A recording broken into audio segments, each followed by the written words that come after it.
Welcome to this lesson on improper integrals. Specifically, we will be looking at integrals with infinite limits of integration. In calculus, we are used to finding the area under a curve between two fixed numbers, like a and b, but what happens when we want to find the area under a curve that extends forever? That is what we call an improper integral. Let's start with a definition. On the left, we see a standard definite integral.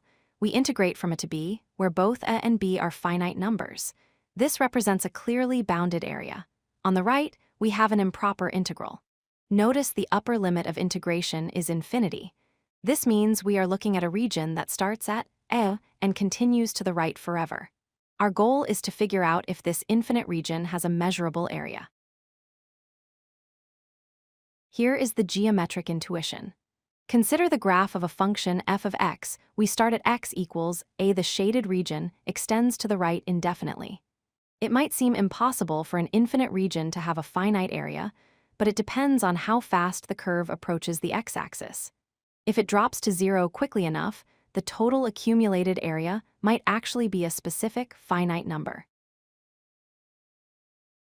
We cannot do arithmetic with infinity directly, so we use limits. Here is the formal definition. To evaluate the integral from a to infinity, we replace the infinity symbol with a variable, let's call it t. We then set up a limit as t approaches infinity.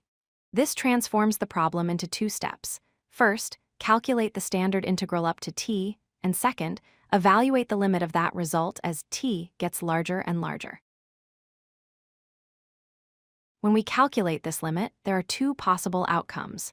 If the limit exists and equals a specific real number, we say the integral converges. This means the area is finite. However, if the limit does not exist, or if it approaches infinity, we say the integral diverges. In that case, the area is infinite. Let's look at a classic example. We want to evaluate the integral from 1 to infinity of 1 over x squared. The graph shows the function 1 over x squared. We are looking for the area under this curve starting at x equals 1 and going on forever to the right. Does this area converge or diverge? Let's solve it step by step. First, we rewrite the integral using a limit with t approaching infinity. Next, we find the antiderivative of x to the negative 2, which is negative 1 over x. We evaluate this from 1 to t. This gives us negative 1 over t minus negative 1 over 1. Finally, as t approaches infinity, 1 over t approaches 0. We are left with 0 plus 1. The result is 1. Since we got a finite number, this integral converges. Now consider a second example. Evaluate the integral from 1 to infinity of 1 over x. This looks very similar to the previous function, but the curve 1 over x does not approach the x-axis quite as fast as 1 over x squared. Will this make a difference to the total area?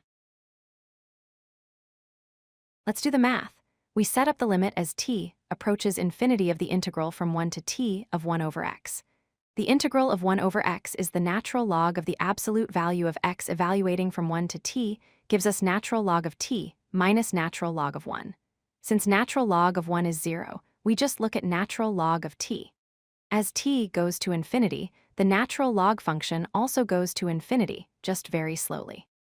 Therefore, the result is infinity. The integral diverges.